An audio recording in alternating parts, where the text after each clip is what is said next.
Live action. What's up, guys? What's up?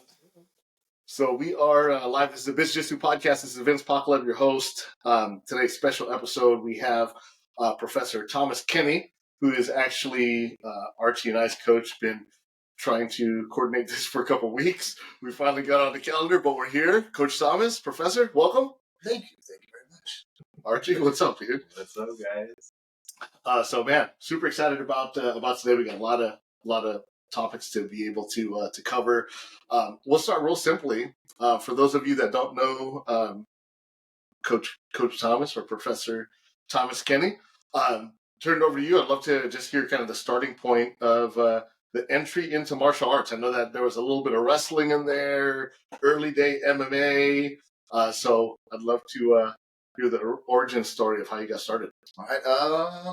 Yeah, I wrestled in high school.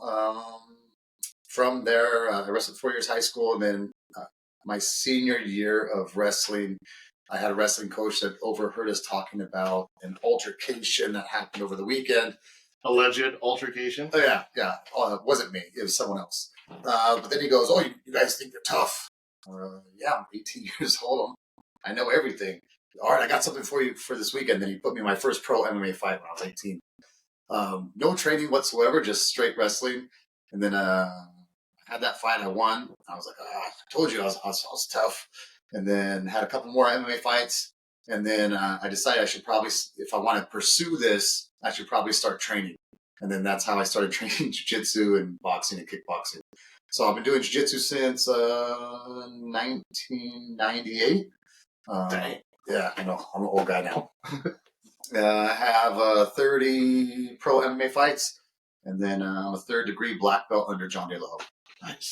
Nice. So what year was that when you started? You took your first fight straight out of high school? Yeah, that was like 97, 98. That's pretty crazy. Now, that was in Huntington Beach? Or? That was called Extreme Shoot. That was at the Extreme University, which was like a place in, I think, Aliso Viejo, Laguna, right? Yeah. That's like the original. That's a long time ago, yeah. Nice. So what was that? What was that experience like? So you went from wrestling throughout high school. What year did you start wrestling? I wrestled 93 to 97, 98. Yeah. So it was your freshman year. Yeah. Now, how did that start? I've got an older brother, and he wrestled. I've always played sports, and so he wrestled. So whatever your older brother does, you do too. Hey, get over here! I need to check something out. I want to try something. My brother and my cousins would always beat me up, so I was just a natural at getting beaten up. So he's like, "Here, you need to wrestle." So I didn't really have a say in it. He just kind of threw me into it. Got it. So he was wrestling a couple years ahead of you. Yeah. Nice. And then, so your wrestling coach tells you, "Hey, you think you're tough? We're going to show up to Extreme U." Yeah, look, he didn't give me any information whatsoever. He just overheard us talking about an altercation over the weekend. Like, it's a funny story. "Oh, you guys think you're tough?" My answer, "Yeah. Okay, I've got something for you. Stay in shape." I was like, "Oh, okay." That was all the information he gave us. And so I would go run a couple miles, do wrestling practice. And then I was like, "All right, so what's up?" He's like, "All right, show up here." And so I showed up. And then, yeah, like there was no... they didn't give me the rules. They just go, "Look, all you got to do is just wrestle, and you get to slap the guy around." Do you remember how it all went down? Yeah, it was. I think so. Back then, you had a 10-minute round, and then if you didn't win by submission or knockout, then you had a 5-minute overtime. And then my first fight, I fought a guy. I was 18. He was like 30 something, and then that went to a decision because I didn't really know any submissions or anything. So I wrestled him and just slapped him, wrestled him, and slapped him. Yeah, nice. So that went. How many of those were all those fights in Extreme U? I did 2 fights for them, and then some other ones called Cage Combat. That was in San Pedro. Yeah. And then that's old. Yeah, and then did some fights up in Canada. Gladiator Challenge, King of the Cage, Long Beach Fight Night. Kind of like all over the place. So when at what point did you start actually training at John's place? That was after my 3rd fight. So my 3rd fight, I fought a guy named Savant Young. Man, he smashed me pretty good.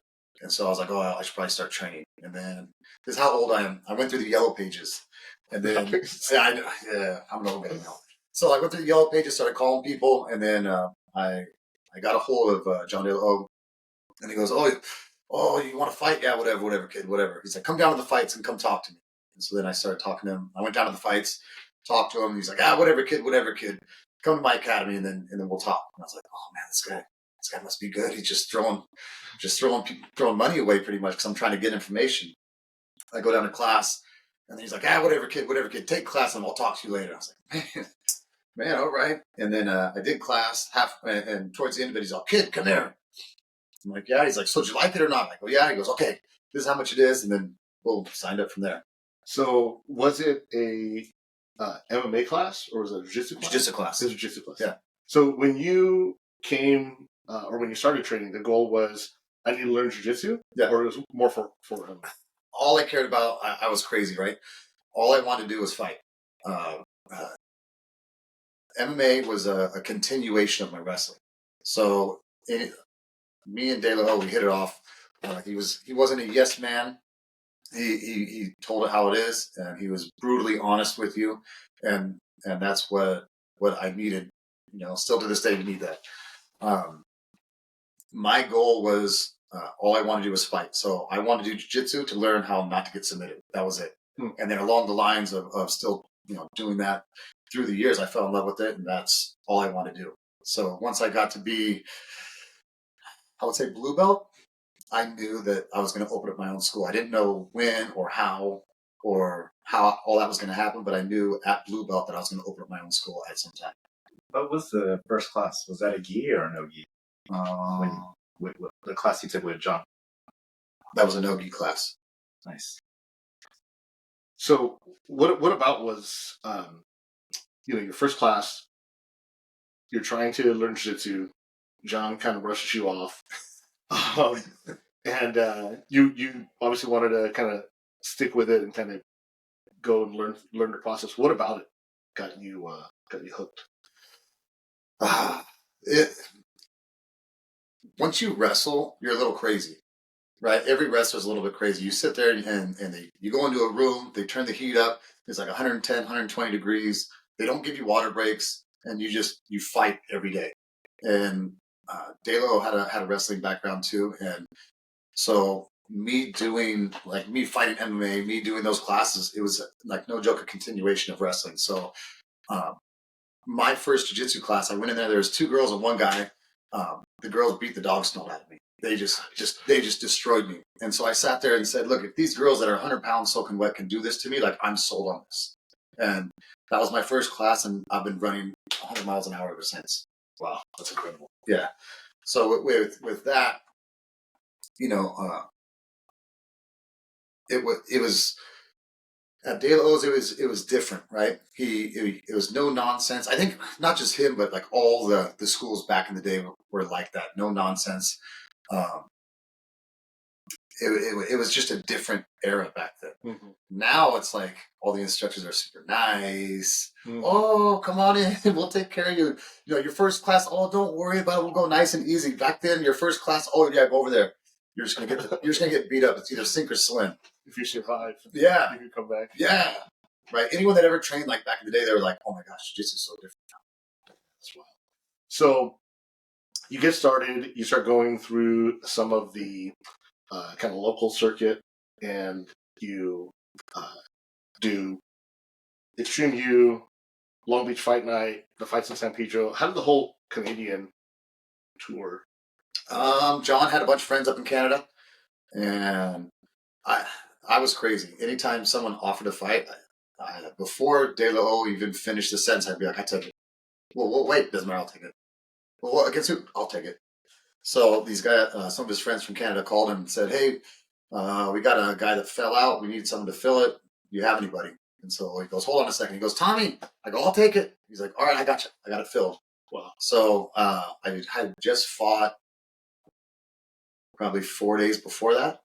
And then I took a short notice fight, and that's kind of got our foot in the door there. They would fly us up there every couple of months for some fights. How many did you do in Canada? 3 or 4. Wow.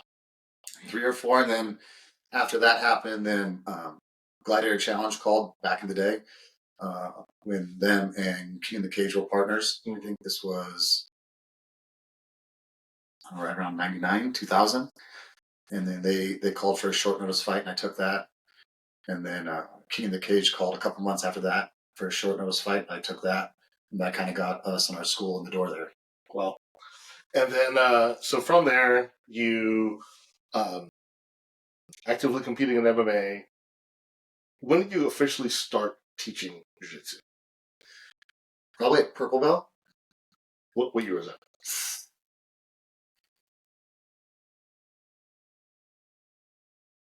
2001, 2002, maybe. 2002. And then, so fast forward, you and I met, this would have been 2010, 11, something like that. So we met, we ended up working together at, again, I don't think it's a mystery, right? But we worked together at the UFC gym in the early kind of infancy stage of that. Now, how did you get started with the UFC gym? How did that whole thing come up? I had a buddy that worked in LA, and he saw the one in Rosemead. He drove by it all the time. He goes, "Oh, you need to get linked up with them. It sounds like something pretty cool." And I was like, "All right." So I went on the website. I filled out an application. Didn't hear anything. 6 months later, I filled out another one. Didn't hear anything. And then they sent me an email. They had open. I think they're having like a job fair or something like that. They said, "Oh yeah, the job fair is tomorrow." And I was like, "Well, I've kind of got plans going on tomorrow. I'm going snowboarding." bigger things. Yeah. So I'm like, I'm going to snowboard. I'm not going to a job interview. And so then I was like, well, I got to go by there on the way anyway. So maybe I'll swing by afterwards. So we went snowboarding, and then we came back and I got changed in the parking lot. Do some water in my hair, went and did the job interview, aced it. Nice. I do like everybody in there from fighting and stuff like that. And then they offered me a job. So that's kind of how it got started. And then, so you were with them for how long? About 10 years. About 10 years. So I want to, I promise I'm going somewhere with this. So through that whole process, so you were teaching jiu-jitsu, kind of doing your own thing. You get the call from the UFC gym, and it's really early infancy. You get started, and from there you start teaching, right? But by that time, you're already first degree black belt, or 2010? I think first degree, almost to my second degree, something like that. Yeah. Yeah. So I remember kind of right during that window. So you start, you just start the program there, right? And now I think what's interesting is you fast forward. Now you have your own academy. I think I think we would all say that we all learned a lot during that time frame, and just learned and took some great learnings and invested into kind of where we're at today.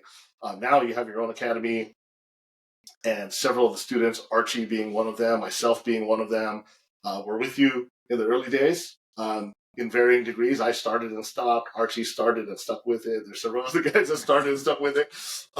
But talk to us about just kind of that 10-year plan, or not even 10-year plan, but just that 10-year process of taking some of the students that you currently have with you. And now, I mean, there's a handful of them that are pretty close to graduating out of or kind of the tail end of their brown belt. I don't want to make any promotions for anybody. But on the several of those guys are 3-4 stripe brown belts. Yeah. So I'd love to hear just kind of a little bit about how that process has been. Well, I've been very lucky, not just with my instructor, but people I've been surrounded by. When I was at that other location, I got to work closely with Mauricio Tinguia. I can't say enough good things about that guy. He sat there and rolled out a curriculum, rolled out a program, and he got all the gyms working in the same direction. Everybody working together. And so on a weekly basis, I would sit in meetings with him. I would sit there and listen to everything he had to say. I would listen to how he would deal with obstacles. I can't tell you how much I've stolen from him. Not like physical things, but just how he does things. How he teaches, how he talks to people, how he brings people together, how he leads. I've stolen so much from him. because he's such a great leader. And so I've been able to use that to help build the program when we were there. And still to this day, I use, man, I would say 90% of the things that I learned from him, I've put that into, our program at the facility. So I can't thank him enough, or, the guys that we're surrounded by, because, you guys see the proof is in the pudding. You guys see what we're doing, and I don't know how to say it, the value of what we do. Mm-hmm. I think that's what keeps people coming back on a regular basis. What we're doing isn't just beating each other up on the mats, right? You're sitting there and we're learning life skills, how to deal with problems on the mats, off the mats, how to link things together, put things together, how to bring people together. And it's a magical place. And like I said, I can't thank Mauricio enough for all that he's done for me. And the cool thing is he didn't have to do any of that for me, but he's such a good person that he did that. And not only for me, but for everybody that he's worked with, right? Anytime you go to his facility or go to any of his events that he does, all you hear is about all the people that he's helped, and all these people come from different walks of life are praising him for how good of a leader he is. Yeah, I agree, man. Both you and Mauricio were probably the most consistent part of my training. I remember we were training. I think we have tons of great stories, right, of training back in the day. Just kind of from that, just the start of that white into blue belt. After blue belt, I was a blue belt that got distracted and then eventually quit.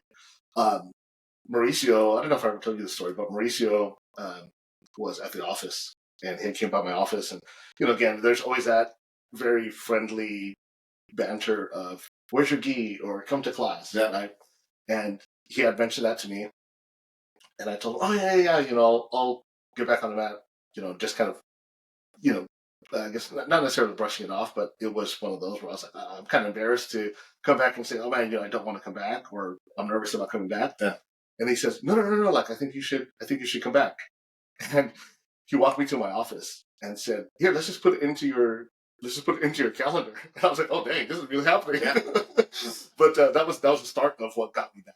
Training was, again, it was Mauricio. I've always looked up to him, and and I agree with you. I think what was very unique about Mauricio was he took what was very chaotic, right, extremely chaotic, and just through his leadership said, "Okay, hey, we're gonna organize this, and we're gonna work towards this, and it's not just gonna be, right now we're gonna be thinking about rolling out, curriculum that we're gonna put on nationwide." And again, it was just one of those things to be able to see it come to life is super fascinating, and I would agree with you that Maurice's leadership is something that you don't come across very very often. Now, if you can remember, what's one of the biggest things that you learned from him that you had to change personally, and like where you found out was the biggest struggle for you to just change? Well, you can't teach everybody the same way, right? And I think when you become an instructor, when you become a coach, not all coaches are created the same, right? He told me one time, he goes, "Look, have you had good coaches?" I go, "Yeah." "You had bad coaches?" "Yeah." "Which one do you want to be remembered as?" I was like, oh God, that like that hit home. I was like, oh, okay. Because I would be like, do this, and like just like demand people to do things. And I was like, hey man, that's not getting through, and that's not getting through to everybody. And so going to work at that facility, you learn how to teach to everybody, right? Because when you're at a small academy, people have already done the research. They already know what they're getting themselves into. When you're working at that other place, you're teaching a class and people are on the treadmill going, "Hey man, what are they doing over there? I want to go. That looks kind of cool. I want to go check that out." And so people come to class, they have no idea what's going on. And so it's our job to introduce, and it's our job to educate. So I think one of the biggest things he taught me is how to teach to everybody, not just one person or the pro fighter or the pro athlete. It's like, hey man, I can teach to Joe and Sally over here, and then in the same class have a pro MMA fighter in the same class, and teach all these people on how to work together. Yeah, I agree. Yeah. So what has been the most recent struggle that you had to reach out for advice to Mauricio, if there's any? We don't have to name any specific names of students. Oh, students. Any One named Archie. Yeah. You know what? Deal with this guy. The biggest obstacle and the obstacle that I come across a lot right now, and it's a good problem, is just the space at our facility. Is we've grown faster than I thought, and so trying to find a bigger location. So, which isn't really a problem, No, right? But it's a good problem to have. But I think the right way to do business is you start small and then you build instead of trying to go too big too fast and you start in the red right away. So you start small and then you kind of start outgrowing what you're doing. So let's talk about that for a second. So, so you started TKJJ. What year was that? 2020? Was it 2020? It was right when the pandemic hit. Yeah, the pandemic hit, and then the world shut down, stopped. Everybody lost their jobs, and so people were trying to figure out, what to do. Jiu-jitsu stopped because you can't be within 6 feet of people, so we didn't really know what was going on. And then, so I think we all stopped working. We all stopped doing jiu-jitsu for about a month, and then we kind of realized that this isn't going to go away. We have to kind of work through it, and then we started doing some stuff online. Some online classes, fitness classes, because once again, you couldn't come in contact. You didn't really know what we were going to do or how long all it was going to last. And then from that, we started keeping the team together. So we would do these online classes once a week, twice a week, 3 times a week. And then people started reaching out to me personally, like, hey, well, you got mats. Why don't you just load them in your truck and then come to my house? And then, I'll start doing privates that way. And so I was kind of like a mobile jiu-jitsu instructor. I just put mats in the back of my truck and go to people's houses, boom, put them up, clean them real quick, do a private. All right, go to the next. And then I think we moved to Lisa's garage. We were doing classes there 3 times a week, and we did that for about a year. And then I just told everybody, I go, hey, we need to get our own spot. So if we have 30 people commit to this, we'll open up our own place. And then I think our first day that we opened up, we had 70 people on the mats. So I was like, oh, all right, we're doing pretty good. This is going to work. Yeah. We've already, day one, we've already outgrown our spot. Yeah. And then, so that spot that you're at currently, so you went from kind of a mobile academy to a garage academy. A 2-car garage. 2-car garage academy to now the current facility. And we've been there how long? 3 years. 3 years. And currently in the process of finding your second location. Trying to find a bigger location, but it looks like we're going to stay at the same location that we're at, and then we're going to tweak some things to kind of bring. Yeah, we're going to add more classes just to kind of offset the numbers of how big some of the classes are. Got it. And then so part of the growth plan there happened just organically, right? Just you said, hey, we'll start with 30. We open up with 70. It's continually growing. I remember it was at this year's promotion at the beginning of the year. I remember you and Riso were talking, and I just happened to be part of the crowd when you guys were talking about, hey, we have to start turning kids away because we have no place to put the kids. Yeah. And Mauricio was like, no, you don't ever do that. You just find a place to put them. You find a place to put them all. And he's like, that's a bad business. No, just keep it open. Find schedule. Move all those things around. And again, since then, I mean, from what I can see, there's been just a lot of organic, just natural growth. Right. I mean, it's to a point where you're always highlighting the new students, and there's new students in class. I think in our morning class it is a bit intimidating. I think we have a bit of an intimidating morning class, but that's all good. We'll talk about that in a second. But what do you think caused all that growth? I think, look, at the end of the day, it's about how you treat people, about how you talk to people, how you treat people, how you make them feel. Because if I sit there and I belittle you and I talk trash to you, I talk trash to you every day. But if I make you feel terrible, you're not going to come back. Right. Right. But if we create an environment where you're having fun, where you're learning something new, and, I joke about this a lot.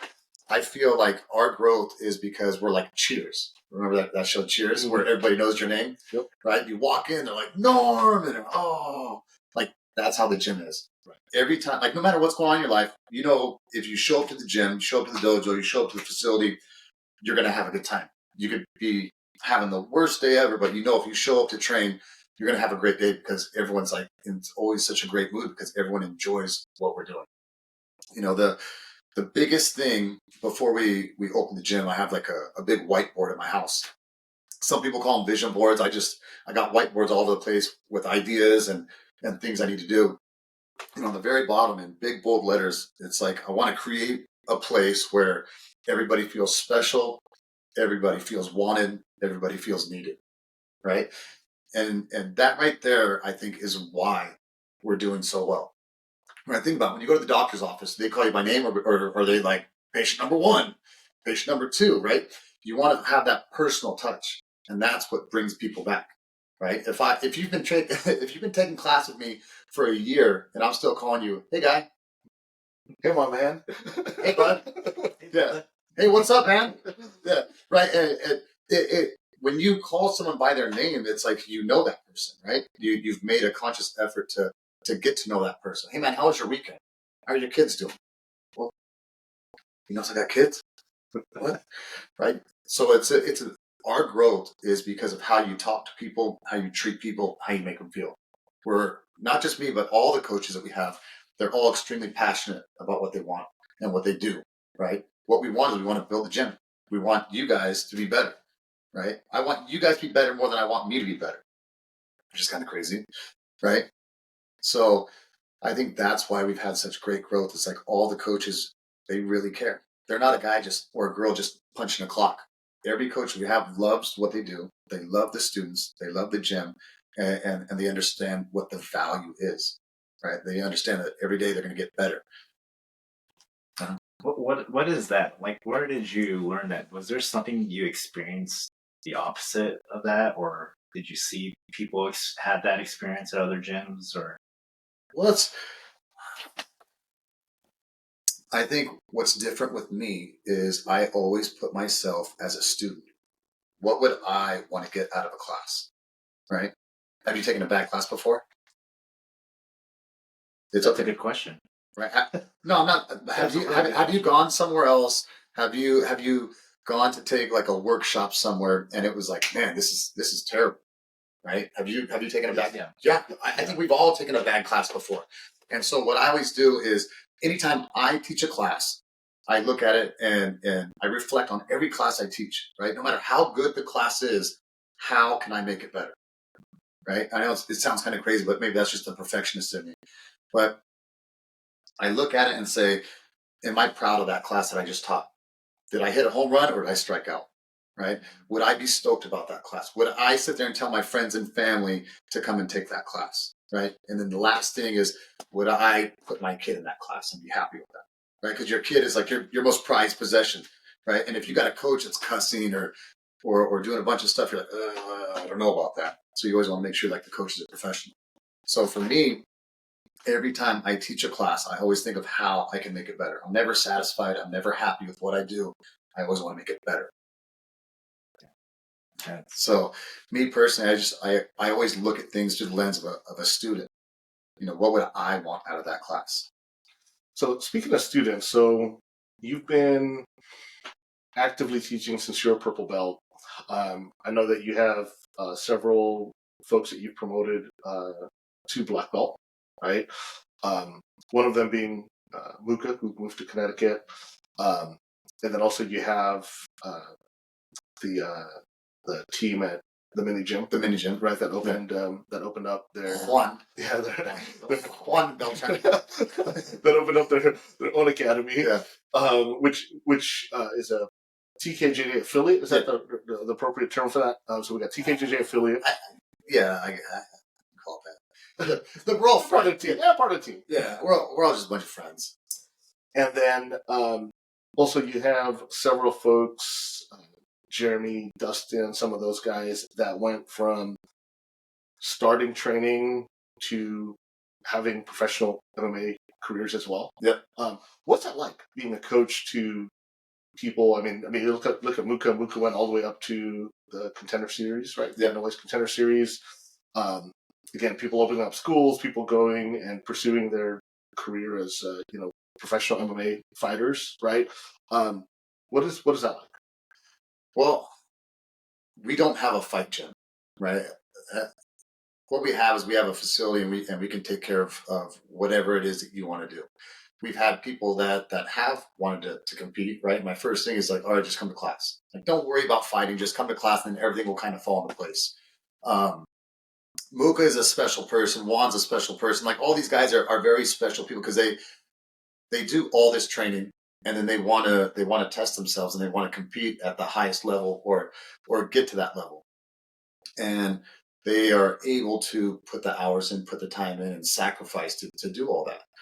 Not everybody's able to do that, and that's okay.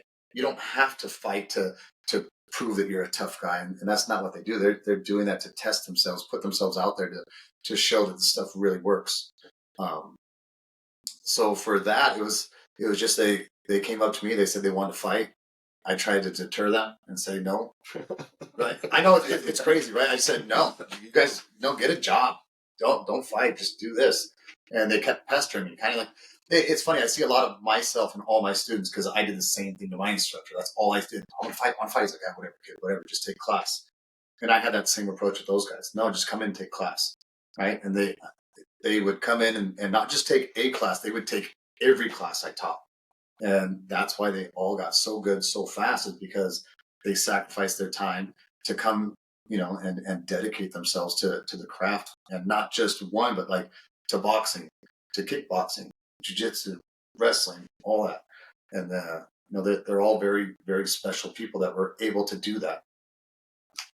Yeah, it's a fascinating process, right? To go from, I think it's one thing to participate. Right? I'm a hobbyist, so for me, it's really fun, right? And again, I think part of it's just now it's to a point where it's just part of who I am. Yep. But that's another thing to be able to go into a competitive space. It's nothing to be able to compete in jiu-jitsu. It's nothing to go and compete in MMA at any level, right? Yeah. It's one thing to roll around. It's another thing to be able to get punched in the face while you're rolling around. It's not for everybody. For sure. That's for sure. Talking about more about the academy and how it got started. So are you utilizing any type of services to help run or just get the ground running? Because me personally, if I were to think about opening any type of business, man, I don't know where to start. So just wondering what experiences you had, or is anyone helping you at the moment? Well, think about it, right? Your first 3 years, you make a lot of mistakes, right? You fail a lot the first 3 years. Yeah. I'm just now breaking my first stripe on my white belt. My third, yeah. So the one I have a lot of people that help me out. I've got a lot of coaches that come in and help out and teach classes, teach the adult classes, teach the kids classes. Lisa Rice, my girlfriend, she's the brains behind everything. She has like an Excel sheet that does for her. I teach class, and then she helps out a ton with that. So she's super amazing. I've been extremely lucky in that aspect. She's very organized, putting together like an Excel sheet on doing contracts, waivers, all that stuff. So now it's like it's still a work in progress, but it's a better version of what we had 3 years ago. So speaking of coaches, how did Genesis get into the whole picture? So Genesis, man. So with him, he was my barber, and I go in to get my hair cut from him. So he cuts Lisa's kids' hair, and so she's like, "Oh, I'm going to book you an appointment with this guy." I go, "All right." So I go in there, and me and him just hit it off like we were best friends for like 20 years. Just started kind of yeah. Right. We came in, we just started BSing. I was like, "Bro, the door's always open. Anytime you want to come train, more than welcome." He's like, "All right." And then he came in, trained a couple times, and then some things were moving, and he was shifting to go train somewhere else. And then he came in, started training with us. And then as he wasn't teaching at one place, I said, hey, if you want, I know once you start teaching, it's like it's in your blood. So if you want, the door's open. If you want to teach here, no pressure. If you want, still come take class. But if you want, Tuesdays and Thursdays, I don't teach class that day in the mornings because I have to take my son to school. So if you want those days, he's like, we'll take it. And then he just jumped on board. Yeah, that's incredible. Yeah. I mean, he has he's a fascinating guy with a fascinating story. But what's really cool about just Genesis is how he was already in a Nogi system, highly competitive, and he came and just started as a white belt. Yeah. And So put on a gi, put on a white belt, and just started, which was completely unfair, but no, but so gi and no gi, you always have that discussion, right? The difference between gi and no gi, right? Of course, is the grips and the gi. He didn't really understand. Well, it's not that he didn't understand it. It's like he wasn't aware of certain things. Sure. And I said, look, here's what's going to happen. We're going to start you right here. Is that a problem? He goes, not at all. He's like, I'd rather do it that way. I was like, all right. So he came in. I go, this is what I want. This is the direction I want to take with you. And just come to class. Come to class. That way you can start to see how the gi works and put it all together. And he's just, man, he's like such a huge asset to our gym. He helps out, gives us different looks, and he's got like the best attitude ever. Yeah. Right. And it's crazy because, like you said, he's highly competitive, high, like not just like I do a tournament here and there, like high level. And he's tasted a lot of success. And he comes in, he's like, yeah, give me a white belt. That's cool. Yeah. What's unique about that, I was telling Archie this.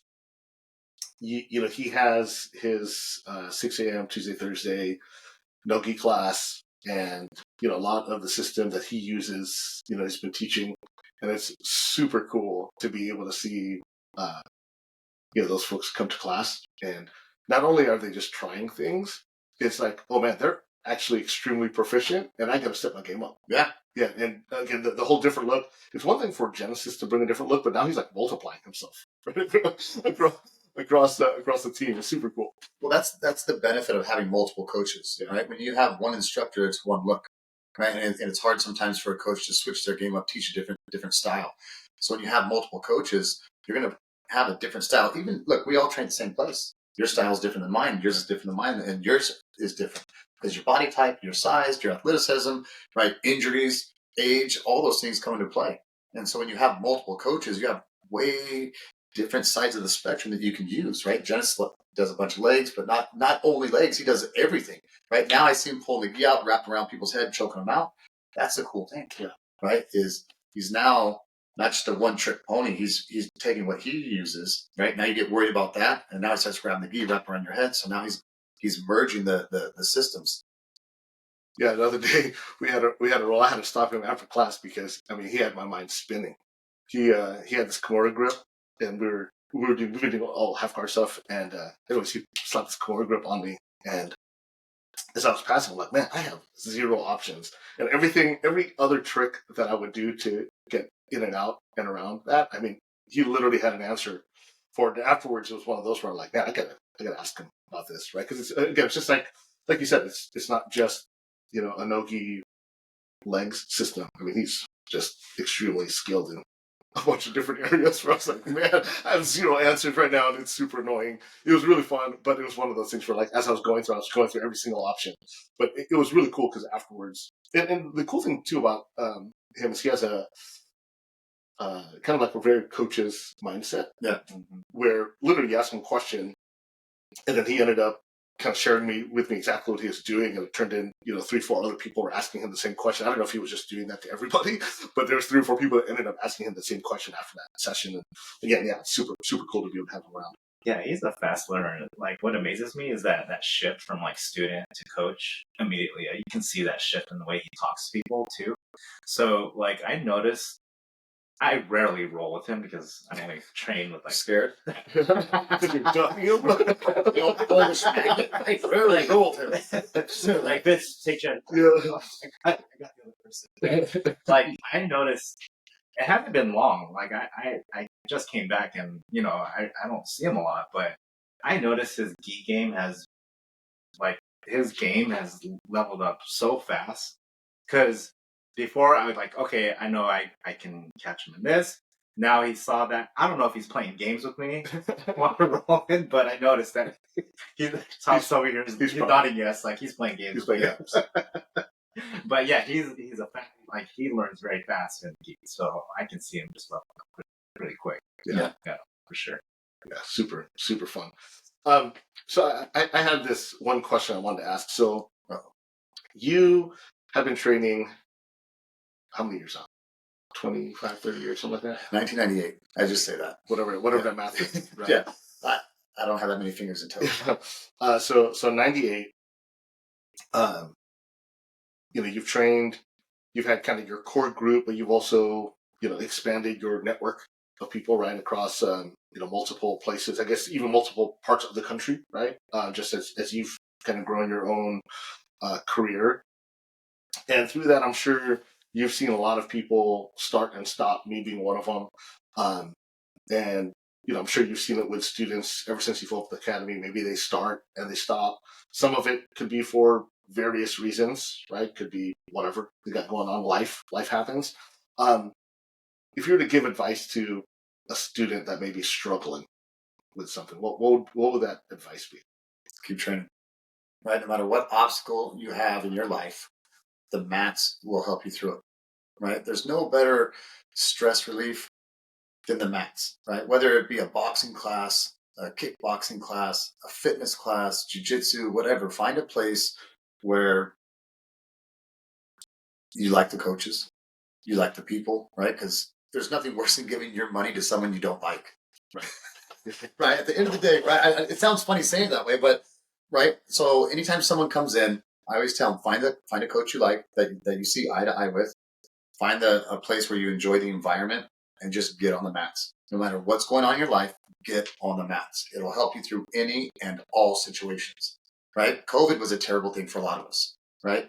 But then what happened was during that time, people figured out what was important to them, right? Jiu-jitsu was important because they saw what their life was like without jiu-jitsu, right? A lot of people didn't have a positive outlet to de-stress, and so they went in a negative direction. And then so when some places started opening up little by little, they kind of started becoming like speakeasies, right? People found ways to get on the mats and start training again. So if you're a student that maybe you fell off the wagon a little bit, and you haven't been on the mats as much, just get to class. Get to class because only good things are going to happen, right? As long as you're at the right academy, right? If you're, bad things can happen at bad academies, but do your research, right? Make sure you like the coach, make sure you like the environment, and just get on the mats. That's it. Yeah. What about with someone with an injury? Get on the mats. Right? Now, I'm not saying, hey, man, if you blow your knee out, get on the mats and start doing like crazy stuff.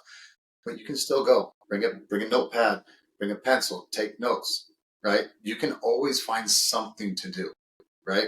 Whether, man, you get on there and you start working through a lock flow with like Americana or something like that, where you just, well, maybe you're laying on your back and you're just building frames, trying to work some chokes from the bottom. But just getting that mindset, getting that environment, that positive environment, and that's just going to help you through any bad thing, especially with injuries, right? Because are you usually in a good mood when you get injured? No, you're in a terrible mood. Why me? Right? So get on the mats and take notes. Get on the mats and try to find a way to drill or do something. Just being at the academy will help lift your spirits. Yeah, I completely agree, because what you're doing is you're adapting the new way of how your body is going to be working, right? So it's like you have an injured knee. Let me try to find out how to use my other half of my body. Yeah, half guard, right? You got to learn how to use other parts of your body more effectively than your injured knee. So yeah, I completely agree with you. If you're injured, go train. No excuses. I like it. Now, what about? So I know we kind of jokingly use this in class of like, oh, I saw this on YouTube, right? I just saw this on YouTube.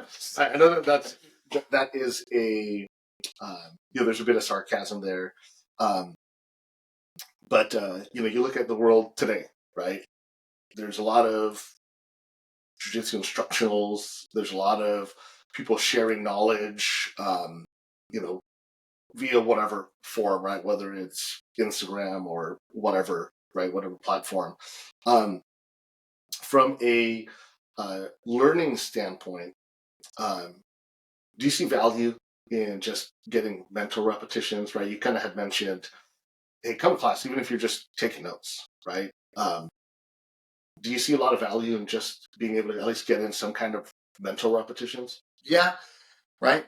Like once again, COVID was a terrible thing, right? You can't train. Oh, I'm going to start posting videos. Well, I don't have access to my facility anymore. Right. So, Grace University, they have the whole system online. So they were like way ahead of the curve. Everyone always talked trash on them, right? Way ahead. Right. Everyone always said, oh, you can't get real training online. Well, you can, right? You can get concepts, you can get ideas. You still need to get on the mats and get your reps in. Right. But by seeing something, maybe, hey man, I never thought about that. Well, what about this? Oh, I never thought about that. What about this? Oh, I never thought about this. Right. And sometimes you're kind of nervous. You don't want to ask your coach, right? Because the coach is going to yell at you, get off the TikTok and get to class. That's a bunch of BS. I'm never going to, right? Some coaches are just very old school like that, right? But nowadays you have the internet. You have so much information at our fingertips. So I think it's good. It's also bad, right? You have to, once again, do your research because anybody can post, right? So there's nothing worse than going down a rabbit hole. You watch some guy, you're like, oh, this guy's really good. I should try this stuff, right? It's one of those guys like, oh, oh, oh my God. Yeah. Right. So you have to do your research with anything, right? And make sure it's an accredited person, a person that trains at a legit school, and then just try it out, see if it works for you. Because once again, your body type is different than mine, so it might work for you. It might work for someone who's flexible or someone who's not flexible. So I think online stuff is good. It gives us different looks and makes us start thinking about certain things. But also online, you have to understand that, well, they're not giving resistance. Right. They're just laying there. Oh, they're laying there with their arm out like this. Oh, they're laying with their neck out. So you have to take that concept, that idea, get on the mats, and then get your reps in. Yeah, agreed. Yeah, I think that there's just a degree of just keeping the mind sharp, watching and hearing and listening, but nothing replaces the mats of justice. And justice. So I have a question in regards to Sullen. Okay. Oh, Sullen Clothing. Yeah. Yes. Dun, dun, dun. So Sullen, you've been with the Sullen team for how long? Pretty much since they started. I was very lucky to be surrounded by some amazing people, and one of my friends introduced me to Jeremy, and from Sullen Clothing, and me and him hit it off, and then same thing with Ryan Smith, we hit it off. And from there, I remember the first time I met with him, he's like, "Okay, we want you to sign this contract," and I go, "Hey man, I don't need a contract." He goes, "No, everyone needs a contract." I go, "Look, I'll sign the contract, but with me, you shake my hand, my word's my bond. Right? I'm old school like that." He's like, "Okay, but you still need to sign a contract." Right? So then, I signed a contract for 1 year with them, and then the second year, he's like, we don't need a contract." Sullen is family. Right? The cool thing is, boom, look at that Sullen badge right there on the shirts. So still to this day, great friends with them. They take care of, they do our shirts for us, our hoodies, our jackets, our patches. I can't say enough good things about them. Without them, there would be no TKJJ because they were the ones that sponsored me back in the day, helped me out with my shirts and stuff like that. And yeah, I actually back in the day, their last warehouse, we had a Sullen gym there, and I would actually go there and train them in 2 days a week. Yeah, that's exactly where I was going with it. Is at one point they had a Sullen Jiu-Jitsu Academy, I guess you'd call it. Just just a gym, right? So I threw some mats down in there, I put some bags in there, and I would do like CrossFit workouts with them, like fight workouts and striking classes. Do those guys train Jiu-Jitsu? Not Jiu-Jitsu. I would get them on mats like a little bit, but they're all about just like punch each other in the face and beat each other up, letting out some aggression. Nice. And so you're still real tight with them? Yeah, well, not as tight as I was. Life happens. I was married at the time, not anymore. I have my son, new business, so I'm not able to get down there as often as I can. But sure, I still reach out to him, throw him texts, shoot him calls, and all that stuff. That's awesome. That's awesome. Did, Cool. did the name of the facility? Did you have any other names for it when you were coming up with it, or did you just went straight with Man, TKJJ? I sat there on a piece of paper and wrote down like a million different things, and nothing really stood out. And then, I think you want to leave like a legacy, not a legacy, but like something behind, right? That you made your mark, you made a positive impact on someone, or not just someone, but people. And TKJJ just kind of stood out. Um, Thomas Kenney Jiu-Jitsu. If you ask my son, it stands for Thomas and Connor Jiu-Jitsu. Nice. And then my son got mad that it should be KTJJ. So yeah, I think he's a 9-year-old. But I wrote everything out on a piece of paper, and sometimes when I write stuff out, you look at it, it's different on a piece of paper than it was in your head. And that was the one thing that kind of stood out. And I was like, oh, I like that better. Speaking of leaving a legacy, what advice would you give to parents that want to start their children in jiu-jitsu? And what age would you recommend them starting? Because I know you started pretty early with Connor. My son started at 10 and a half months. Look, he wasn't doing like arm bars and stuff like that young, but we did a class called Family Jiu-Jitsu. And so you got a couple coaches in there, but families would come in and do the class, right? So with that class, it was actually really cool. I would have Connor come in, I'd hold his hands and I'd put his feet on my feet, and then, you run around in a circle, right? What you are doing is you're trying to create a positive environment and making it fun. If you make it fun, they're going to keep doing it. And so that's really all that class was. I would show Connor one break fall. I was like, awesome, do it again. High five, get real animated with it. Gave him a positive experience, and then we'd play for the rest of the class. And so every class I'd have him do one more thing and then one more thing. And I wouldn't try to just, shove it down his mouth. Like, hey man, just have fun doing it, right? And not force him to do it. If you didn't want to do it, okay, we'll just chill on the side and hang out. And, people that have kids, get them in, right? Well, what age? Just get them in. Call around. And usually it's the maturity of the child. Sometimes I've had as young as 3 years old be able to, do what the coaches ask them to do. And that's awesome. Sometimes I have 5-year-olds that, you need to give them a little bit more work, right? Or you can sit there and talk to a coach about doing private lessons, right? Maybe they do better in a smaller setting. But for me, I would just say, get your kids in class. It's the best thing you can do for them, right? It builds confidence, discipline, right? With how bullies are nowadays, like, get kids in this stuff right away. Mm-hmm. So the kids program, it's a pretty big program right now. And I've been noticing on the socials, a lot of them are taking the boxing class. That's completely different than the jiu-jitsu. It's a little bit more controlled, but, the aggression can be there with the kids. Like, talk to us a little bit about the program. Our striking class is different, right? We usually have 5 or 6 coaches. We have 30 kids sometimes in class, which is kind of crazy. But what you do is, like, the kid's attention span is at 0. Excuse me. So you just got to keep the ball rolling. You don't keep them in one group too long. Every 2 minutes, you rotate them to a new group. You have a coach doing mitts or 2 coaches doing mitts. You have ladder drills. You have them doing bag drills. You just keep the kids busy, right? If you keep the kids busy, they're having fun. They don't have any downtime. My kid, his attention span is at 0. So if you give my kid downtime, he starts talking, interrupting class. It's always coach's kid that's the worst. But yeah, my kid is just teaching, starts teaching, taking over the class. Yeah. Nah, I don't want to do that, Dad. No. Hey, Dad, can I tell you about something? No, get over there. Dad. Yeah.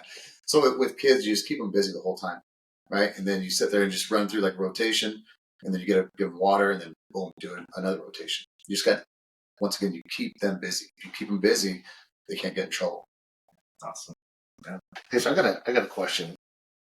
So when do I get to ask you guys questions? you can hit us with some questions. You guys, so where were you on September 21st, 4 p.m.? Exactly. So growing up, Vinny, my son, he got started wrestling early on. He competed a lot. Being a young dad, I got sucked into the life of being a wrestling dad.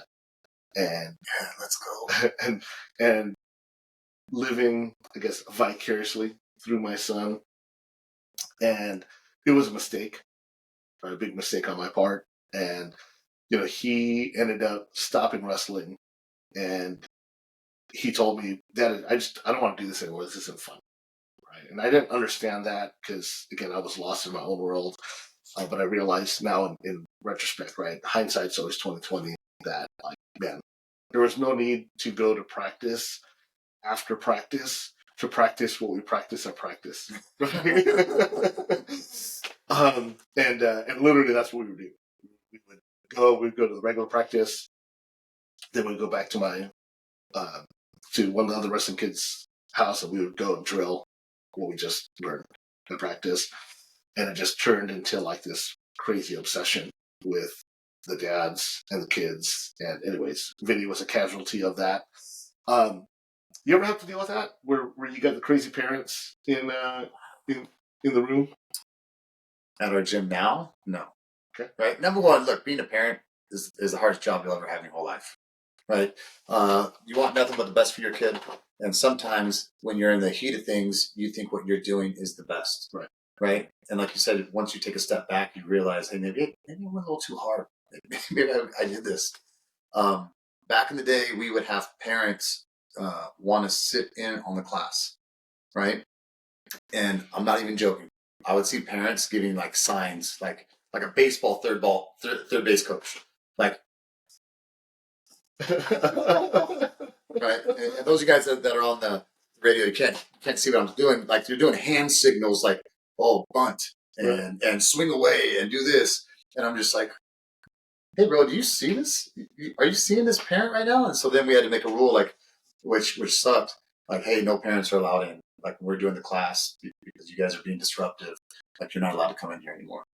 Which sucked because you want parents to be in. You want parents to be a part of what's going on and to help out. And so a couple bad apples kind of ruined it. So yeah, I'm very lucky, knock on wood, right, that we don't have that at the gym. Everybody, it's a family gym. Everybody helps everybody out. I make sure that, when we have groups of 3 or groups of 4 going on, the kids on the outside, if they say, hey, good job, Vince, they have to say it to both people. You can't just give praise to one person. You have to give praise to both people. You don't talk negative, right? We talk love and respect, right? And that, that's why, jiu-jitsu is so awesome, is the lessons that we try to teach on the mats will cross over off the mats too. And that's why it's important that you do your homework. I can't stress that enough. Do your homework on your coaches, do your homework on the facility, and make sure you have your kids at the right place in the right environment. Yeah. Man, it's so interesting. Like, your mannerism, like, it's so contagious, like the way you're coaching, because it's weird. Because my next question too was like, how do you find coaches? And I realized, like, people will come to you if they want to coach with you.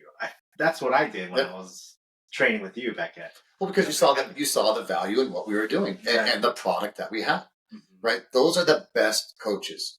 They're not people that you outsource. They're the people that you grow internally. It's organic, and that's what you want, right? And if you look at our coaches, Genesis is the only one that's an outside coach, right? But he's the one from white belt to purple belt in a gi underneath you. Even though, he's a yeah. But see, look, a lot of people don't know this, but Jen's been training for 20 years. Yeah.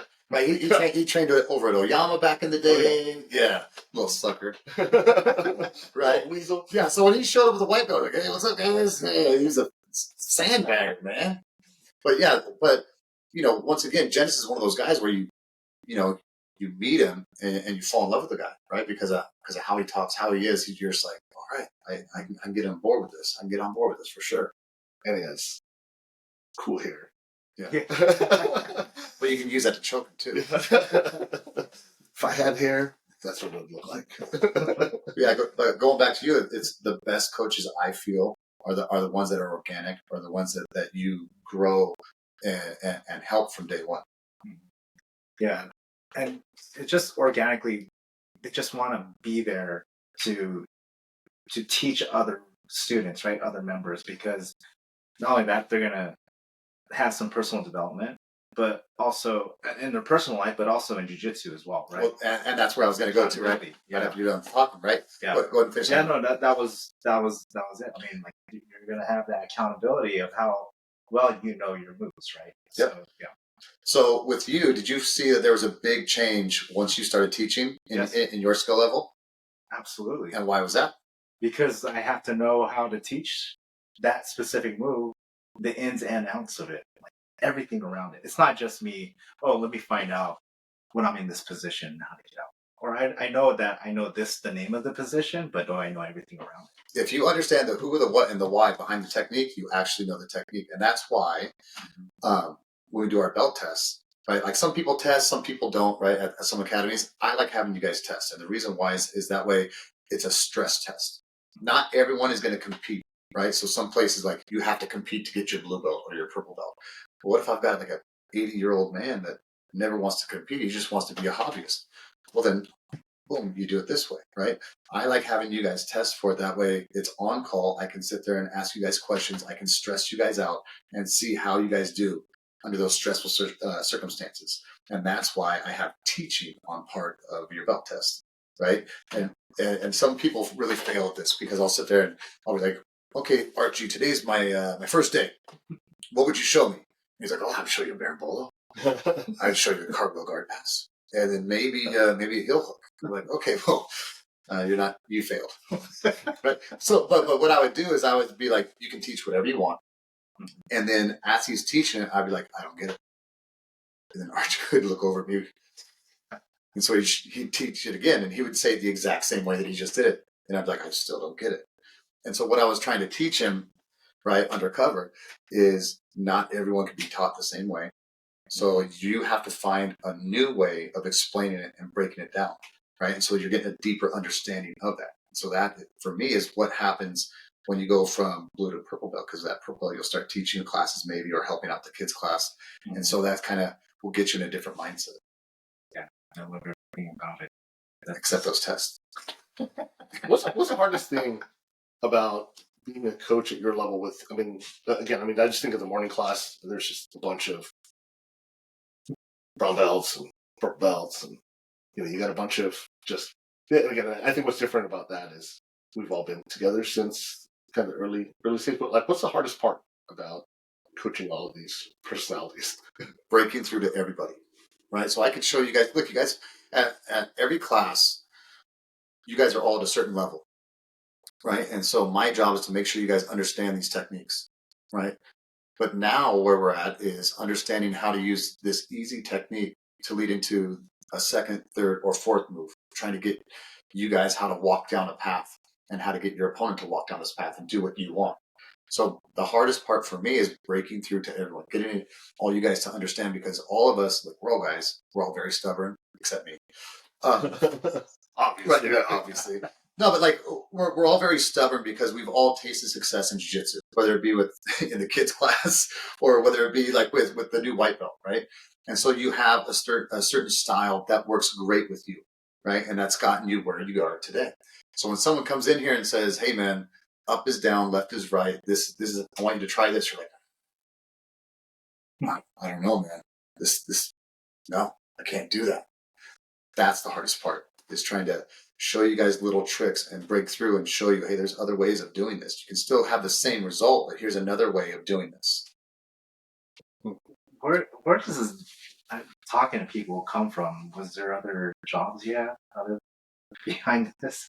I mean, there has to be some type of level of having these types of conversations with people. Was there any previous jobs that you can think of that helped you? Previous jobs, I did construction. Okay. I worked at Subway. I was a sandwich artist. Nice. I did some telemarketing. It's terrible at that. Never do that again. What else did I do? Valet parking. Okay. No, do you think any of those jobs helped with anything? Valet parking? No. No, I think, the one job that's helped me out the most was fighting, right? And the reason why is because fighters don't make no money. Fighters are all broke, or at least back when I fought. Now these guys are making lots of money, but when I was fighting, my first 15 fights, I didn't make any money whatsoever. right? And so you had to learn how to hustle, right? When I would get a sponsorship, they would give me 3 shirts and then 1 hat. And so I had to find some way to flip that to get me 6 shirts and 2 hats, and then find a way to, hustle. And fighting taught me how to sell tickets, so how to sell. Taught me how to sell shirts, so once again, how to sell, right? And yeah, just how to talk to people, doing interviews, right? Yeah. So with fighting, like, man, one of my first interviews, I'm like, right. As soon as they put the camera on, you just freeze, right? You're just like, so the more you do something, the easier it gets. But I think fighting was the best job I've ever had because it helped me in a ton of different areas. Nice. I think I'm gonna start fighting now.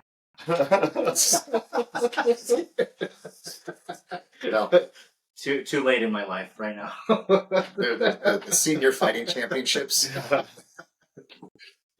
but it sounds crazy. Like, oh, fighting was like the best job, but it was like the grunt work, right? The grunt work of the fight, of the lead in, is what helped me out a ton. How many fights do you remember fighting per year when you were fighting? It varied because depending on injuries and opportunities. But I think I retired 9 years ago. My son's 9, so once I found out we were pregnant with my son, I was actually supposed to fight. I called the promoter and said, "Hey, I'm done fighting." So I fought for, I think, 15 years. Mm-hmm. So it's like two a year on average. That's wild. Yeah. It's so crazy because like I used fighting as my way, as a resume, right? So if anyone ever questioned me, you could Google me, right? Or whatever.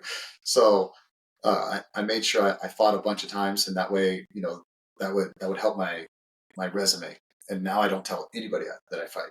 Right? If you go to the academy, like, there's no pictures, none of that stuff like on the walls, except for one wall in the very, very, very, very back, where no one can see it. Where no one can see it, yeah.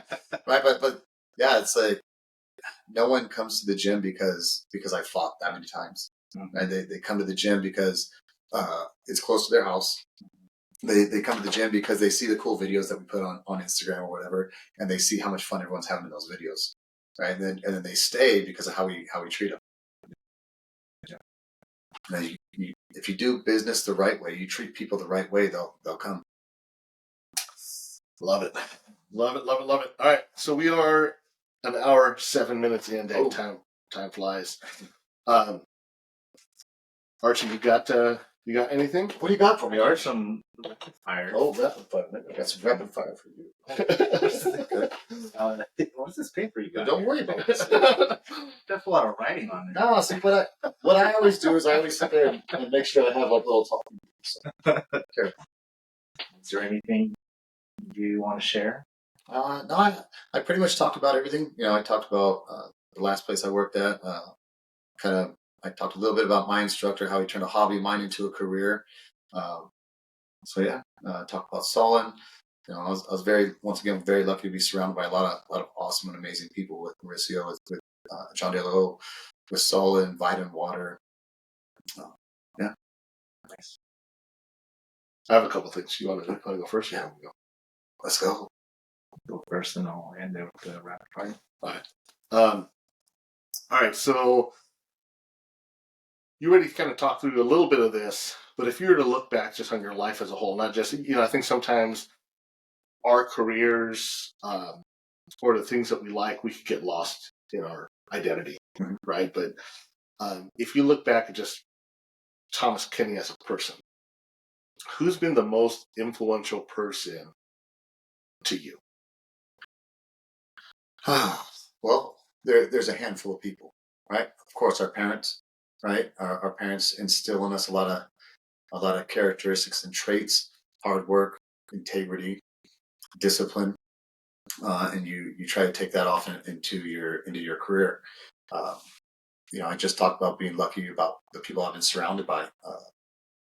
I truly believe that there's a reason why I went to John DeLo's Academy, and that was because me and him we meshed very well. He was a no nonsense type of guy, still is. Was brutally honest with me. He wasn't a yes man. He told me exactly how it was. No matter how much success I had in fighting, he always told me how much I sucked, and never let me think that I was better than what I was. He kept me grounded. So I would say my parents, I would say John De La Ho, and then Mauricio Tinguia, right? Mauricio, once again, didn't have to do anything for me, right? He wasn't my instructor. He was a guy that I worked with, and then he became my boss. And then I worked closely with him. He didn't have to do any of that for me, and he helped me out a ton. So I would say my parents, Johnny O, and then Mauricio Tinguia are like the four most influential people that I've had in my life. That's great.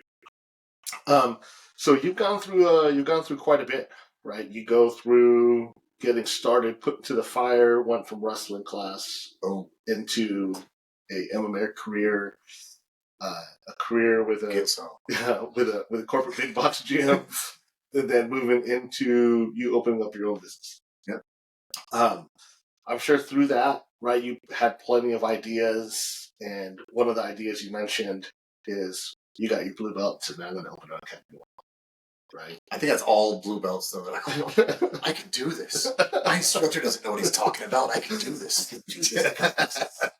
So from the time, do you remember what year you got your blue belt? 2000, maybe. 2000.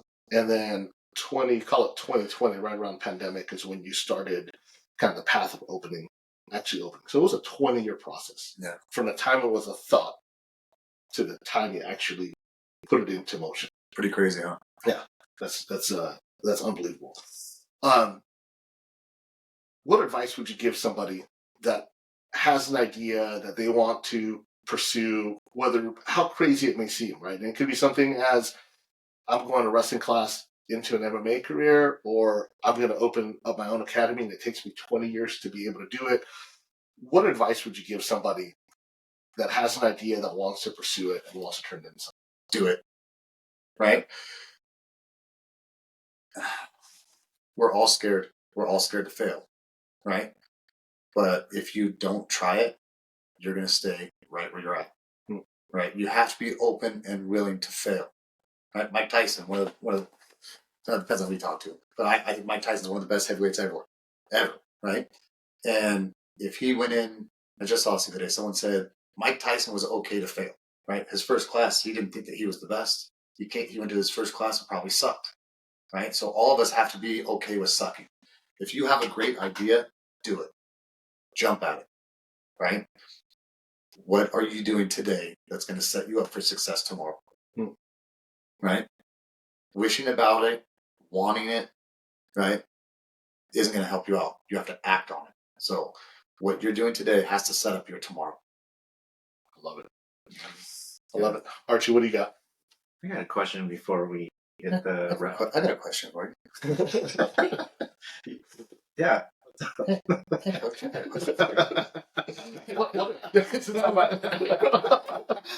Archie doesn't listen.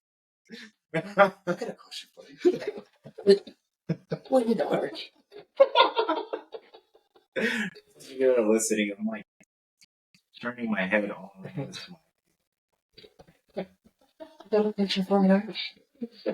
So, I got a question for you. What advice would you give someone, or actually any black belt right now? What advice would you give them? Like the number one advice in being a black belt? You don't really need to give them advice. They're a black belt. They already know everything. They already know everything. They're a certified killer. No, look. It's being a black belt is pretty cool, right? When you're a black belt, you can go anywhere in the world and get a job.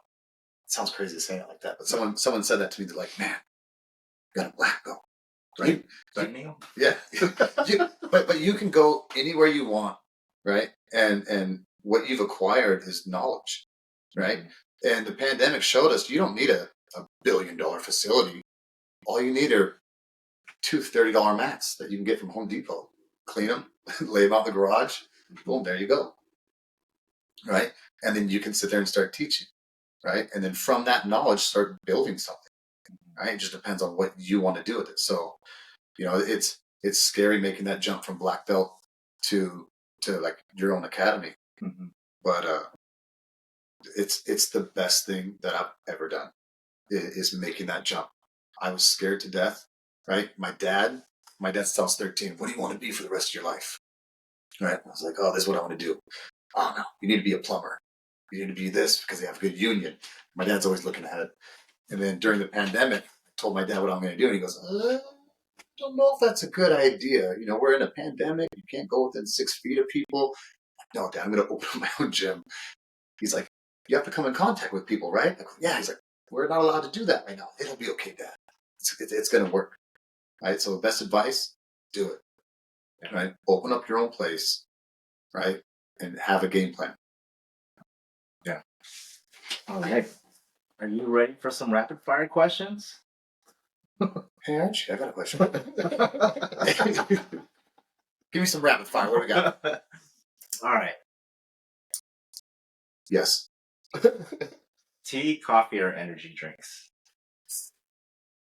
You're talking about old Thomas or Thomas today? Because back in the day, it was all the above and then some. Right? Coffee. Coffee? Yeah. Is that what you have before you train Slick Rick? I have like 6 cups of coffee. Yes. Any particular type of coffee? Or just coffee, period? Strong coffee. I like it. Nice. Look, Slick Rick, I train him at 5 in the morning. I get up at 3:30 in the morning. So you need, I can't drink tea. Like I need 6 cups of very strong coffee. Straight black? No. Okay. Yeah, no. Okay. I'm not, yeah. All right. Favorite submission? Kimura or the guillotine. Or the choke. That's 3. But Your favorite takedown? But wait, hold on. I'm not finished. oh. On Grov. Anyone I want. Favorite takedown on Grove. We've got drop butterfly, go single leg, hip throw, fake out, snap down. They all work on them. So Got it. You hear that, everyone? that's the blueprint on how to beat Grove. If you can roll with any 3 people in the room, Any 3 people. who would they be? Hicks and Gracie. That's number 1. Hoyler Gracie. Right?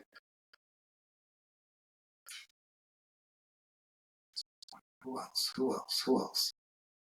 It could be anyone. Anyone. It could be a celebrity. But not celebrities. So, Show them Lord Beavis. I would say Hickson and Hoyce. Yeah. All right. And Henzo. Actually, the 4 of those: Hoyce, Euler, Hickson, and Henzo. Cool. All right. Pretty solid. That was it for your rapid fire? That's pretty solid. That was it? Rapid fire is like multiple questions. You're like, That's it. That's all I got. Oh man! All right, before we jump, any feedback, any comments, any thoughts, anything you want to cover? Who are 3 important people in jiu-jitsu for you, Vince? For me, Yeah. important people. Yes, Or- just people like who are 3 important people in jiu-jitsu? Hickson, for sure. Bam, there's one. I'll go with Hoyce. Yeah. And I think Hoyce was obviously had an impact. Considering his work brought forth the UFC, right? And I think just MMA as a whole. John Danaher. Yeah, I like that. All right, what about you? 3 important people in jiu-jitsu for you. First person that comes to my mind is Andre Cavell. Stud. Next is Gordon Ryan.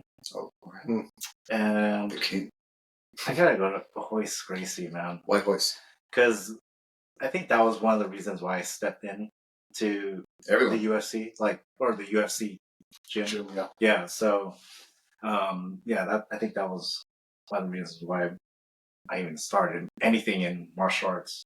So it's because of watching that. Yep. Yeah. I think he's probably one of the most influential people in just jiu-jitsu, period. Mhm. Because with him fighting the UFC, that's what brought a ton of people in. So yeah. Yeah, agreed. Very nice, very nice. Cool. So as we wrap up, how does someone that's listening, how do they find out more about you, about the academy? How do they find out more about you? Instagram, All right, we do a lot of posts on Instagram and then Google, Yelp, all that kind of stuff. So if you like us, go on to TKJJ Training Facility. Just search engine into the Instagram, Into the gram. into the gram. I like it. Gram it up. What's next? I mean, you got a lot going on. You got, you're a father of a 9-year-old. You have your academy that's growing.